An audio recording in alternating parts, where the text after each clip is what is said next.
Good morning, Metaverse. I'm Thor with the OCG and Mafia Guild, and today I'm going to do a review on the debate between Kieran Warwick and Michael Wagner. And I'm going to show you a couple of the videos and the timelines that I watched those in to really help me understand the entire conversation, and hopefully you get a lot more out of the conversation than just watching the debate alone. And so I'm going to go over Scoriox and Annie Knows and Metaverse Explorer are three content creators that made response videos that I'll have linked in the description below. Now, just first comments. This debate really didn't come off as a debate. And that wasn't a surprise to me because the moderator was Cagyjan. He's the one that was able to pull this together, which is ridiculous that it actually happened. So first of all, think that's pretty cool that it just happened. But two, Cagyjan's not a moderator.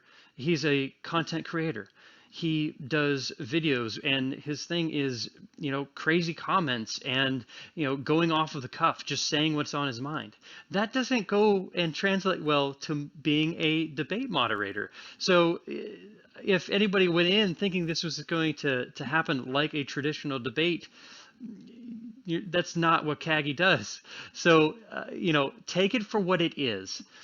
It is two CEOs talking to each other and asking questions, one that's very skeptical about the other's practice in development, and the other one answering the questions and putting out a pretty good idea of where the two projects stand and the way that they do things differently.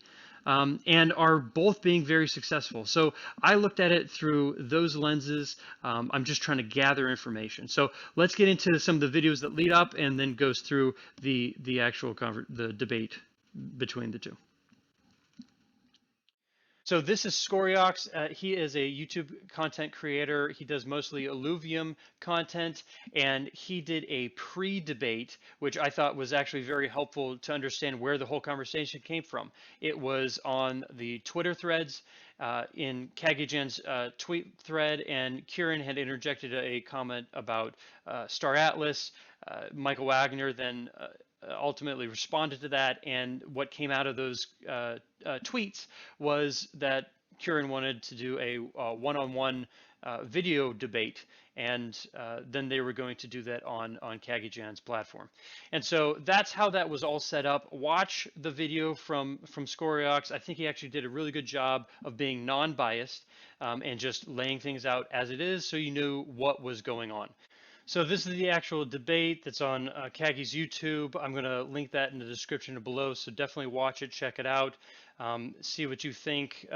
After you have Scoriox's lead up to the interview, then watch the interview, and then from there, I would recommend taking a look at Metaverse Explorer. And so we have Metaverse Explorer, who did a review of the debate, and he was very critical about Cagyjan's moderation, which I think he's correct, but at the same time, I'm not surprised at all. And then he was also a bit on Kieran Warwick in regards to him acting like an asshole, which I didn't really get that. He wasn't coming off as an asshole. If you've ever listened to any of Kieran's interviews or the other conversations he had with other people, he is abrasive and definitely doesn't pull punches. He's in your face about stuff, and he just calls it as it is. That can oftentimes come off as being an asshole to people who are more generally polite. But in a debate like that, I think he handled himself just fine. It wasn't like Michael Wagner was shaken by it. Michael Wagner he's a big boy. He can handle himself, and I think he actually responded to all the questions, even some of that more abrasive kind of questioning. I think was handled very well. So I'm not so worried about that. But he does bring up some other really good points in regards to conversation as a whole. he did bring up such like Cagyjan came off as a little bit siding with Star Atlas. It was more of his lack of tact to interject as a moderator, and uh, but what he brought up is just lacked substance, so it really wasn't like it was a one-sided debate. So after you watch that, then I would take a look at Annie Knows. Now, Annie Knows does a really good recap on the, I believe, 3 or 4 main points that the debate covered, and he actually does lay it out very well. The first part, he went over the difference between the Web 2 and Web 3 development styles, where the Web 2, you develop the game first, and then you release and sell assets. Whereas the Web 3, and this is much more common in crypto games, is where you sell the NFTs and then you develop the game. And so he lays out those and the pros and cons for the two of them, and whether they're both sustainable is still a question. And so he goes over that. Next, they talked about how the development teams and the sizes of their internal versus outsourced teams are, and Illuvium has made it very clear that their internal team is the core of their development. They have a lot of internal development, and Kieran was very big on favoring that way, that approach of doing it. He made some really good points in regards to that. Then Star Atlas has run where majority of the Unreal Engine 5 development is outsourced. And Michael Wagner talked about the benefits and the reasons that they are using a more heavily outsourced development strategy. He also talked about the internal parts of Star Atlas, the parts that they handle internally. And so that gave you a really good idea of where the personnel are laid out. But Annie reviews that and gives you a pretty good idea of what the arguments are. And then he talks about the different approaches that they take for the actual release of the game, where Star Atlas is doing a modular release of the game. So as they develop, different modules are finished and released, and then they continue working on the rest of the project. Whereas Illuvium is going for a feature complete, where they finish everything to the point where you can play it, then they release into the beta and then refine it a little bit more, and then the final release. And so those two different styles are brought up. Now, I like both of these projects for those specific reasons. I like both directions, and that's not me just copping out and not making a choice. This is exactly why I chose two different projects.